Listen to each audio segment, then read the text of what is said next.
Little Lord Fauntleroy, страница 63, Chapter 5. In those days his lordship, the Earl of Dorincourt, thought of many things, and all his thoughts were in one way or another connected with his grandson. His pride was the strongest part of his nature, and the boy gratified it at every point. Through this pride he found a new interest in life.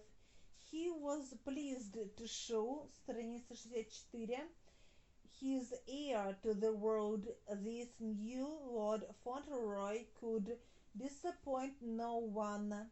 The Earl made great plans for his future. Sometimes he even forgot his gout, and after a while his doctor was surprised to find his health growing better than he could expect. Perhaps the Earl grew better because the time did not pass so slowly for him, and he had something to think of beside his pains.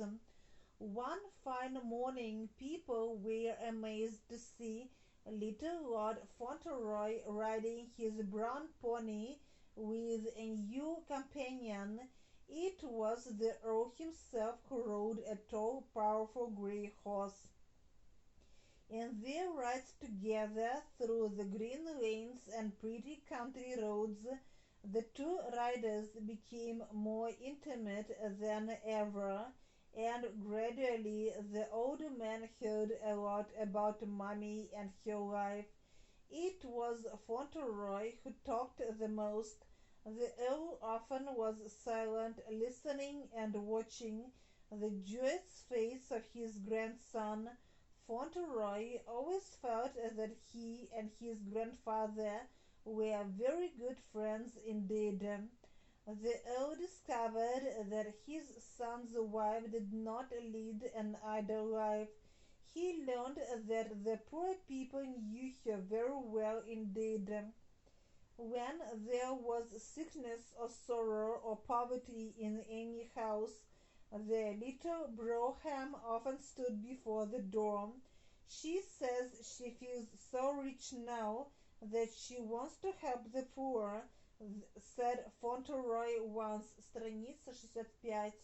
It pleased the Earl to find that the mother of his heir had a beautiful young face and looked like a lady. She was popular and loved by the poor, and yet he was often jealous when he saw how she filled her child's heart and how the boy clung to her. The old man wanted to have no rival. Day by day the old man was caring more and more for the child. He looked forward to the time when Cedric would be a young man, strong and beautiful, but having still that kind heart and the power to make friends everywhere. He never spoke to anyone else of his feeling for Cedric.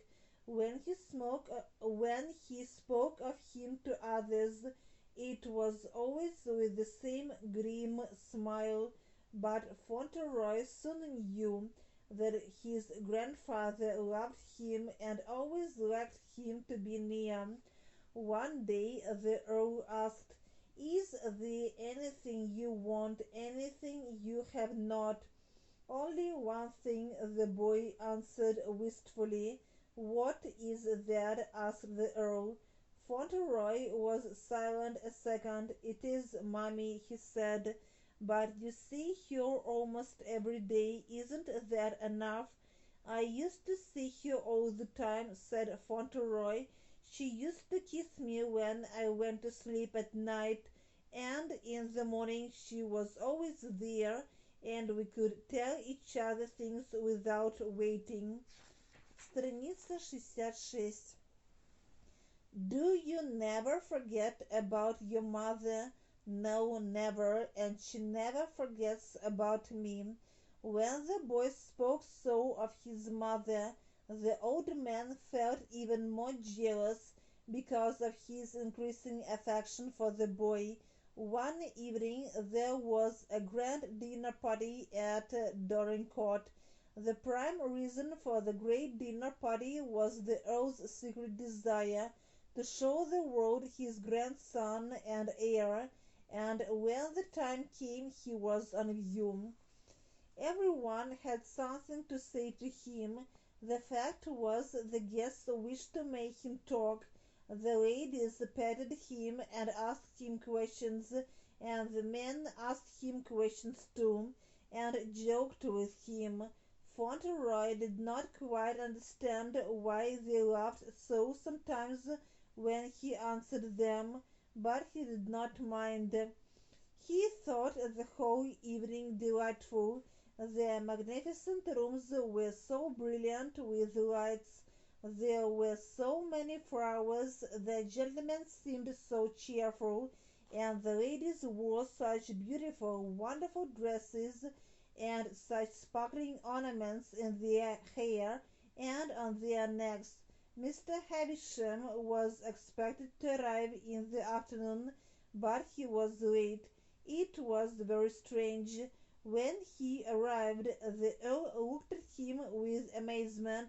The lawyer's keen old face was actually pale. "I was detained," he said in a low voice, by an extraordinary event. Страница 67. He was evidently disturbed. At dinner he ate almost nothing and seemed worried. At dessert, when Fauntleroy came in, he looked at him more than once nervously and uneasily. Fauntleroy noted the look and wondered at it. He and Mr. Havisham were on friendly terms, and they usually exchanged smiles. The lawyer didn't smile that evening. The fact was, he forgot everything but the strange and painful news he had to tell the Earl before the night was over. He knew that the strange news would be a terrible shock which could change everything. As he looked at the proud old man and at little Lord Fauntleroy smiling at his side, he really felt quite shaken. The dinner was over at last. When the last guest left the room, Mr. Havisham stepped up to the sofa where little Lord Fauntleroy was fast asleep. "Well, Havisham," said the Earl's harsh voice behind him, "what is it?" Mr. Havisham turned from the sofa. "It is bad news," he answered. "Distressing news, my lord. The worst of news. I'm sorry to say it. Why are you looking so at the boy?" the Earl exclaimed irritably. "My lord," said Mr. Havisham, "I will waste no words. My news is about Lord Fauntleroy. Supposedly it is not Lord Fauntleroy who lies sleeping before us, but only the son of Captain Errol, and the true Lord Fauntleroy is the son of your son Bevis, and he is at this moment in London." The Earl clutched the arms of his chair with both his hands. His fierce old face was pale. "What do you mean?" he cried out. "You are mad. Whose lie is this?" "A woman came to my chambers this morning. She said your son Bevis married her 6 years ago in London. She showed me her marriage certificate. They quarreled a year after the marriage, and he paid her to keep away from him. She has a son 5 years old. She is an American of the lower classes, and she did not fully understand what your son could claim. She consulted a lawyer and found out that the boy was really Lord Fauntleroy and the heir to the earldom of Dorincourt." There was a movement of the curly head on the sofa. The little boy stirred in his sleep. Was he really a small impostor? "I refuse to believe a word of it," the Earl said.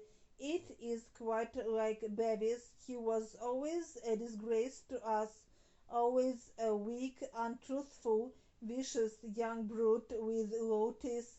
The woman is an ignorant, vulgar person, you say. She is absolutely uneducated and openly mercenary, answered the lawyer. She cares for nothing but the money. Страница 69. Suddenly the Earl sprang up from his chair and began to walk up and down the room.